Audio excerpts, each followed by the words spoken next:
የኢትዮጵያ ሕዝብ ሆይ እንደሚታወቀው ባንዳችን መድረክ አንድም ጊዜ እኔ ብዬ ስለራሴ ተናግሬ አላውቅም። እምነቴም አለኝታይም ብርታቴም ሕዝብ ነው። ባለፉት 17 ዓመታት የፈተና የውጣ ውረድ የሞት ሽረት የትግልና ድል ውስብስብ አስቸጋሪ ጉዞ ስለሰጣችሁኝ ወደር የሌለው ድጋፍና ብርታነት ባለውለታነት አክብሮትና ፍቅሬን ልገልጽ የምችልባቸው ቃላቶች ያጥሩኛል። ኢትዮጵያ ከተባለችው እናት ሀገሬና ኢትዮጵያዊ ከተባለው ወገኔ ጥቅም ሐሳብና አቋም የተለየ ከሆነ ፍርዱን ለኢትዮጵያና ለኢትዮጵያዊ ወገኔ እተዋለሁ። በእርግጥ የኢትዮጵያ ሕዝብ ሲሸበር እሸበራለሁ። የኢትዮጵያ ሕዝብ ሲጨነቅ እጨነቃለሁ። የኢትዮጵያ ሕዝብ ሲደማ እደማለሁ።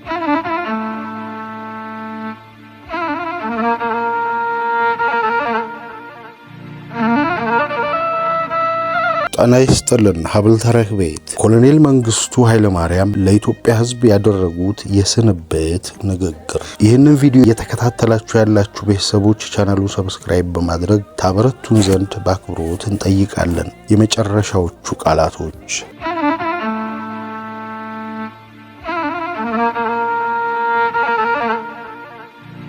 አባቶች፣ እናቶች፣ ወንድሞች፣ እህቶች፣ ጓዶች ኢትዮጵያዊ ነን ሀገራችንን እንወዳለን የምትሉ በተለያዩ ምክንያቶች ከሀገራችሁ ወጥታችሁ የምትገኙ ወይም የምትኖሩ ዜጎች የኢትዮጵያ ሕዝብ አንድነት፣ ማህበራዊ ደህንነት፣ ሰላምና እድገት በተለያዩ የጦር ሜዳዎችና የትግል ጎራዎች በደማችሁ የምትዋጁ አጥንታችሁን የምትከሰክሱ መተኪያ የሌላትን ሕይወታችሁን የምትሰዉ እውነተኛ የኢትዮጵያ ልጆችና ጀግኖች በእኛ እምነት ኢትዮጵያዊ ናችሁ የምንላችሁ ነገር ግን በበኩላችሁ ይህንን እውነት ሀገርን፣ ሕዝብን፣ ታሪክን ብቻ ሳይሆን የወለዷችሁን እናትና አባቶቻችሁን ክዳችሁ አዋርዳችሁ በኢትዮጵያ ታሪካዊ ጠላቶች እየተረዳችሁና እየተመራችሁ እንዲሁም እየተገፋችሁ ለሀገራችሁ መፍረስና ውድቀት ለወገኖቻችሁ ድህነት፣ ስደት፣ ሞትና ስቃይ የምትታገሉ የዘመኑ የኢትዮጵያ እንቆቅልሾች ለኢትዮጵያ ሕዝብ ዲሞክራሲና እድገት ነው የምንታገለው በማለትና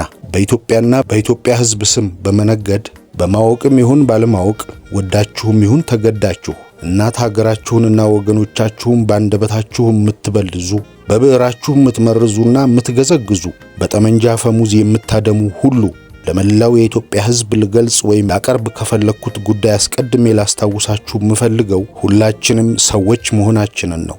በየትኛውም ዓላማና በየትኛውም ጎራና ወገን ብንሰለፍ በጎም ብንሰራ አፍራሽ ዘላለማዊ ሳንሆን ኃላፊና ፈራሽ መሆናችንን ነው። መረሳት የሌለበት በሕይወታችን ዘመን ያከናወናቸው ገንቢና አፍራሽ ተግባሮቻችን ከኛ ከመቃብር በላይ ከኛ በኋላ ለዘላለም ይኖራሉ፣ ይታያሉ፣ ይናገራሉ። ትውልድ ይሄዳል፣ ትውልድ ይመጣል እንጂ ሀገርና ሕዝብ ዘላለማዊ ናቸው። አንዳንዶቻችን እንደሚመስለንና ለዚህም ዓላማ እንደምንታገለው የሕዝባችን መከራና ስቃይ ይበልጥ ሊሰፋ እኛም ሆንን ቅኖቹና በጎቹ አባቶቻችን የገነቡት ለጊዜው ይፈርስ የንጹሃን ወገኖቻችን ደም በጭካኔና ግፍ በይበልጥ ይፈስ እንደሆነ እንጂ ኢትዮጵያና ኢትዮጵያውያን እንዳቧራ የሚበኑ እንደ ጉም የሚተኑ አይደሉም፣ አይሆኑምም። ለነጻነቱ እጅግ ተጋዳይና ቀናኢ የሆነው የኢትዮጵያ ሕዝብ ከመሃሉ በበቀሉ የባዕድ ቅጥረኞችና ጎጠኞች ቀርቶ ሁሉ በደጃቸው የነበራቸው የመሳሪያ አይነትና መጠን ያሰከራቸው የተፈራረቁበትን ወራሪዎች በየጊዜው ውርደትና ሽንፈት አከናነባቸው እንጂ ለአንዲት ዘመን እንኳ አሜን ብሎ የተንበረከከበትና የተገዛበት ጊዜ የለም። ስለሆነም ዛሬ ለልማትም ለጥፋትም የተሰለፍን የወቅቱ የመድረክ ተዋንያኖች እንደቆምንለት ዓላማና እንዳከናወንነው ተግባራችን ዛሬውኑ አለያም ነገ በእውነት ኢትዮጵያዊ በሆኑ ከኢትዮጵያዊነትም ባሻገር በእውነት ሰው በሆኑትና እልፍ አላፍ ወገኖች የህሊና ሚዛን ተመዝነናል ወይም እንመዘናለን። በዚህ ሚዛን ሲሆን ዛሬውኑ ለሕዝብ ፍርድ ያለያም ነገ ለታሪክ ፍርድ እንቀርባለን። ከዚህ ፍርድ በምንም አይነት ሁኔታ የምናመልጥ የለንም አይደለንም። እርግጥ ይሄንን በዚህ አጋጣሚ ላስታውስ የፈለኩት ከኢትዮጵያዊነትም በላይ ሰው ነን ለሚሉና ሰዋዊ ህሊና ላላቸው ነው። እንደኔ አስተሳሰብ ከሁሉ በፊት ሰው ነን፣ ከዚያም በላይ ኢትዮጵያዊ ነን ለምንል ወገኖች ለሕዝብና ለታሪክ ፍርድ ከመቆማችን በፊት የምንቆምለት ዓላማ ምንድን ነው? በዚህ ላይ ተመስርተን በየቀኑ የምናከናውናቸው ተግባራትስ ማንን ይጠቅማሉ?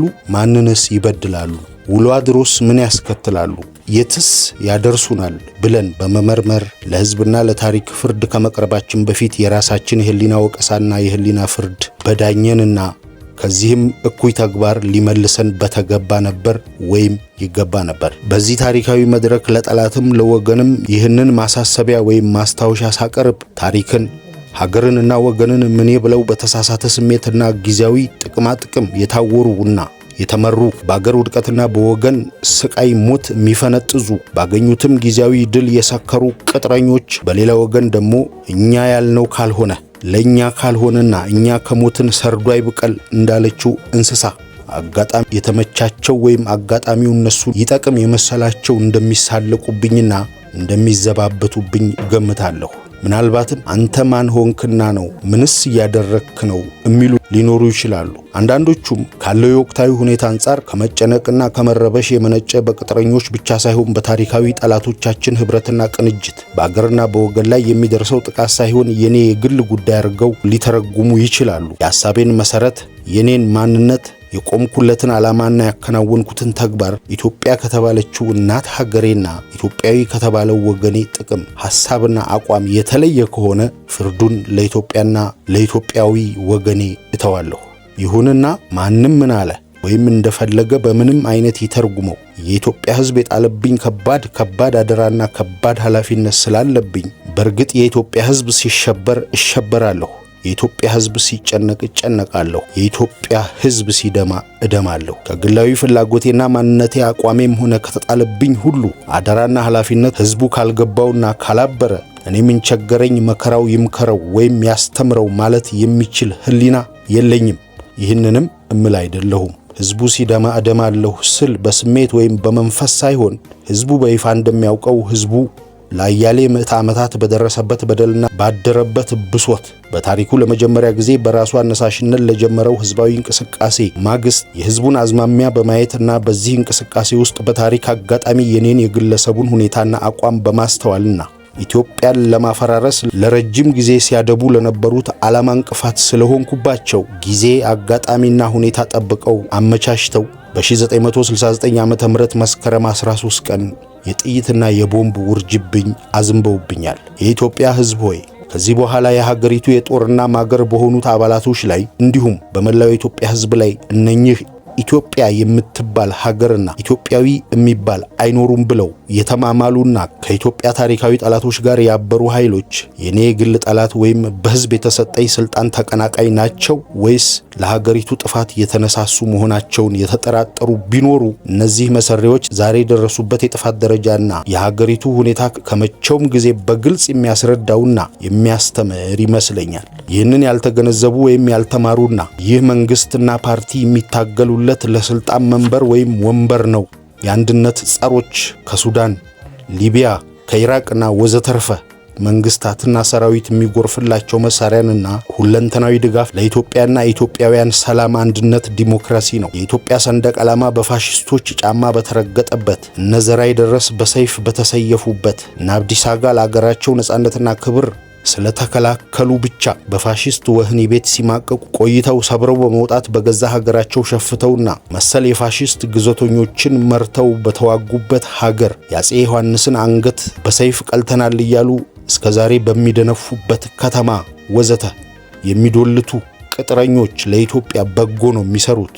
የሚዋጉትም ህዝብንና ሀገርን ሳይሆን መንግስትና የመንግስት ወታደርን ነው ብለው የሚያምኑ ካሉ እጅግ በጣም ተሳስተዋል። የኢትዮጵያ ሕዝብ ሆይ እንደሚታወቀው በአንዳችም መድረክ አንድም ጊዜ እኔ ብዬ ስለ ራሴ ተናግሬ አላውቅም። በግለሰብ ደረጃና በተሰጠኝ ሥራና ኃላፊነት ቦታ የወሰንኩት፣ ያስወሰንኩት፣ የመከርኩትና ያስመከርኩት ከሕዝብ በመነጨ ዓላማ ለሕዝብ ከሕዝብ ጋር ነው። እምነቴም አለኝታይም ብርታቴም ሕዝብ ነው። አብዛኛው የኢትዮጵያ ሕዝብ አብዛኛው የኢትዮጵያ ታጋዮች እስከዛሬ የሀገሩና የወገኑ አጥር ሆኖ በጀግንነቱና ዓላማ ጽኑነቱ በደሙ የሚዋጀው የኢትዮጵያ የጦር ኃይልና ሕዝባዊ ሰራዊት በእኔ ላይ ካላቸው እምነትና ከጣሉብኝ ከባድ አደራና ኃላፊነት በላይ በተግባርም ሳይለዩኝ ባለፉት 17 ዓመታት የፈተና የውጣ ውረድ የሞት ሽረት የትግልና ድል ውስብስብ አስቸጋሪ ጉዞ ስለሰጣችሁኝ ወደር የሌለው ድጋፍና ብርታት ዛሬ ወደ ኋላ ምንም ይሁን ምን ሰዎችም ጊዜያቶችም ቢለዋወጡ ሰው ሰራሽና ተፈጥሮ አመጣሽ ችግሮች ቢፈራረቁብንም በህዝቡ ላይ ያለኝ እምነት ባለውለታነት አክብሮትና ፍቅሬን ልገልጽ የምችልባቸው ቃላቶች ያጥሩኛል። ይህንን ስል ለምን እንዳልኩና ምን ልል እንደፈለኩ መላው ህዝብና የትግል ጓዶቼ በቀና ልቦናና በአስተዋይ ህሊና እንዲመረምሩት እንዲገነዘቡትና እንዲያውቁልኝም የምፈልገው አንደኛ ሀገሩን ከሚወድና ከሚያገለግለው እውነተኛ ኢትዮጵያዊ ሁሉ ራሴን አልቄ ወይም ለይቼ አይደለም። ሁለተኛ በተሰጠኝ ኃላፊነትና የሥራ ድርሻ ለሀገሬና ለወገኔ ይበጃል ብዬ አምኜበት ባደረኩትና በተሳተፍኩባቸው ተግባራት ሁሉ በግሌ ህሊናዬን የሚወቅሰኝ ካለመኖሩም በላይ ከኃላፊነት ለመሸሽም አይደለም። ሶስተኛ ለቀረው ወይም ለሚቀጥለው ጊዜ በስልጣን ኮርቻ ለመኖር የማደርገው የፖለቲካ ዘመቻ ወይም ካምፔን አይደለም። አራተኛ ለ17 ዓመታት እጅግ ከባድና ፈታኝ ውስብስብ እያንዳንዱ ፖለቲካዊ ወታደራዊ መፍትሄ አልባ የሆነና በጠቅላላ ሀገርን የመምራት ኃላፊነት እያንዳንዱ ዜጋ የራሱን ግላዊ ህይወትና ቤተሰቡን ብቻ እንኳን ለመምራት የሚገጥመውን ችግርና ያለውን ብቃት እንዲያመዛዝን ነው።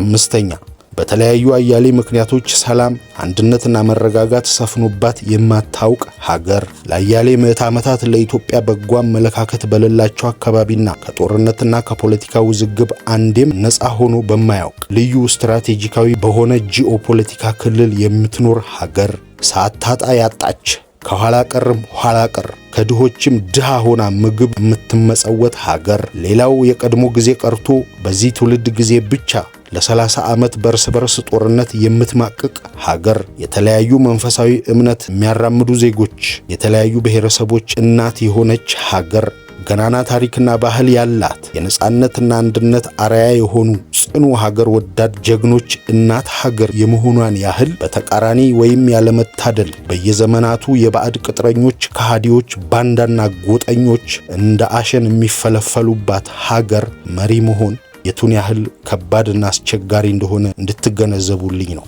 ያልቀመሱና ያልተጠበሱ በዚህ ህይወትና በዚህ ስልጣን ይቀኑም ይሆናል። በዚህም ምክንያት ይህም ህይወት ምቾትና ድሎት መስሏቸው በመቅናትና በመንጠራራት የቱን ያህል ችግር እንደፈጠሩና ለመከላከያ ኃይላችንና ብሎም ለሀገራችን መዳከም ይህም ለወንበዴዎች መናጠጥ ያደረገውን አስተዋጽኦ ልትገነዘቡልኝ ይገባል። የኢትዮጵያ ህዝብ ሆይ ባሳለፍናቸው የትግል ዓመታት ስለ ሀገራችን እድገትና አቅጣጫ በዚሁ ላይ በመመስረት ስለ ኢኮኖሚያዊ፣ ማህበራዊ፣ ፖለቲካዊ፣ ርዕዮተ ዓለማዊ ወዘተርፈ በተለያዩ ጊዜያቶችና መድረኮች እቅዶች አፈጻጸምና ድክመቶችና አመርቂ ግኝቶች ወይም ውጤቶች በጥቆማ በትንተናና በሪፖርት መልክ እንዳግባቡ ሳቀርብ ቆይቻለሁ።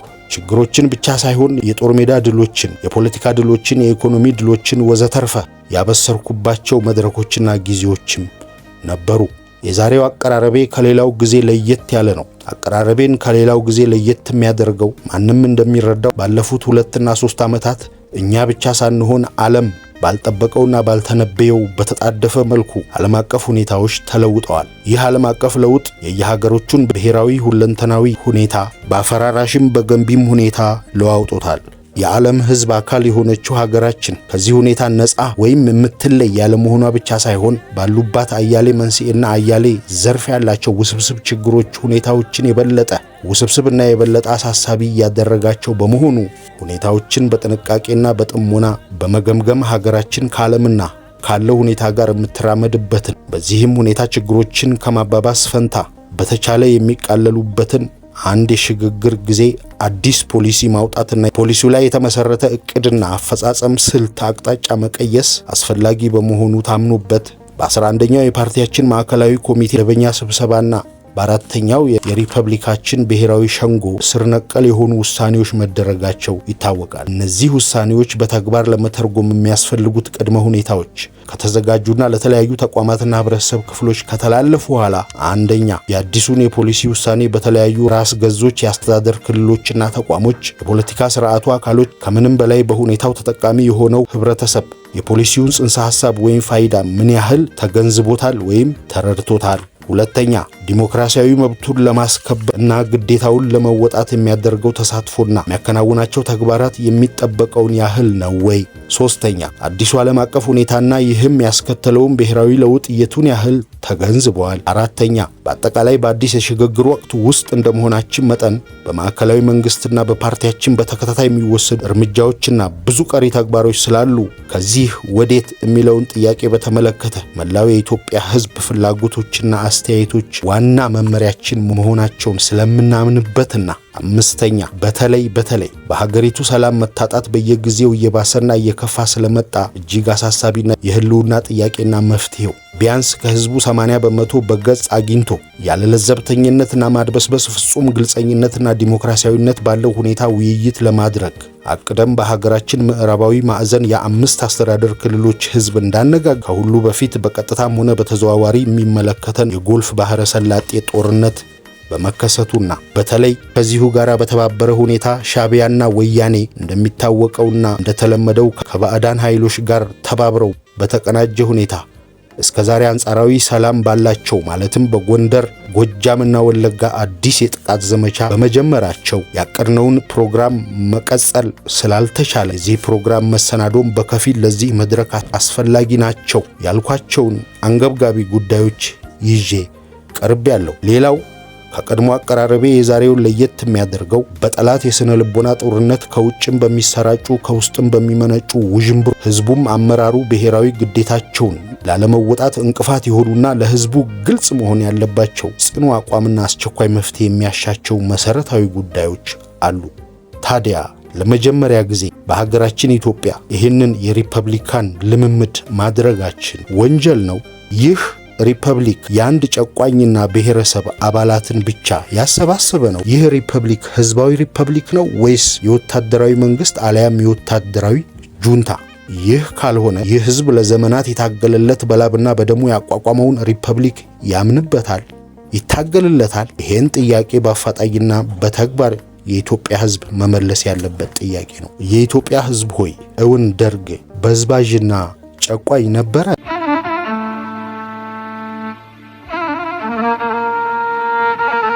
ቀጣዩን ክፍል በቀጣይ ይዘንላችሁ እንቀርባለን።